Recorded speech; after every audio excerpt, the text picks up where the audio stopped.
ముందుకు పోలే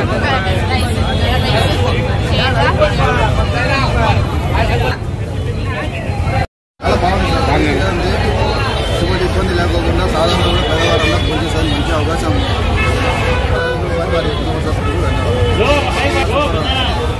ఏమేమి పెట్టారు? మీరు పాయసం పెట్టారు, పెరుగన్నాము, కలర్ రైస్, దాల్చా. ఇదే పోయినా మనం ఎక్కడ పోటీ చేసినా కూడా ఒక 60-70 రూపాయలు ఈజీగా ఉంటుంది. మీ అందరికి మిగిలినట్టే అయ్యే డబ్బులు మిగిలిన కూడా చాలా మంది శుభ్ర ప్రాంతాల కలిసి ఇక్కడ పెట్టడం కూడా ఒక మంచి కారణం. ఎందుకంటే అక్కపక్కలు ఉంటాయి కాబట్టి ఇతర ఊళ్ళ నుంచి పల్లెల నుంచి వచ్చే వాళ్ళకు కూడా మంచి అవకాశం అన్నమాట.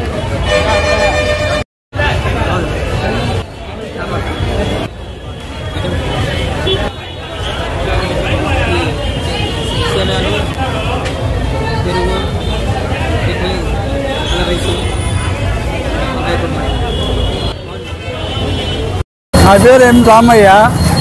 నేను ఎల్ఐసి ఏజెంట్గా వృత్తిలో ఇక్కడే సెటిల్ అయి ఉన్నాను. రాజగోపాల్ గారు చేసే కార్యక్రమానికి అప్పుడప్పుడు మేము వచ్చి హాజరవుతూ ఉంటాము. ఆయన అన్నదాన కార్యక్రమం చాలా చాలా బాగా నిర్వహిస్తున్నాడు. ప్రతి వారము శనివారం పూట ఇక్కడ పాత బస్ స్టాండు లేక అక్కడ అన్వర్ హాల్ దగ్గర కూడా ప్రతి 2వ వారంలో అన్వర్ హాల్ దగ్గర నిర్వహిస్తూ ఉన్నాడు. చాలామంది 100ల మంది వచ్చి మంచి భోజనము బాగుంటుందని చెప్పి తిరిగిపోతున్నారు. పెద్ద అమ్మ చెట్టు దగ్గర పౌర్ణమి టైంలో టూ టౌన్ ఏరియా పెద్దమ్మ చెట్టు దగ్గర కూడా ఆయన పౌర్ణమి ఒక రోజు నిర్వహిస్తాడు. అక్కడ చాలామంది 100ల మంది కలిసి అన్నదానం కార్యక్రమంలో పాల్గొంటున్నారు. అందరూ తిని లక్షణంగా బాగుంటుంది అని సంతోషంగా చెప్తున్నారు. ఈ కార్యక్రమం వలన అన్నార్థులకు ఒక మంచిగా జరుగుతూ ఉన్నది కాబట్టి ఇది చాలా గొప్ప కార్యక్రమంగా మనము భావించాలి. ప్రతి ఒక్కరూ మెచ్చుకునే కార్యక్రమం అన్నదానం అనేది చాలా పుణ్య కార్యక్రమము. దీనికి మించిన పుణ్య కార్యక్రమం సమాజంలో ఏది ఉండదని నా అభిప్రాయము.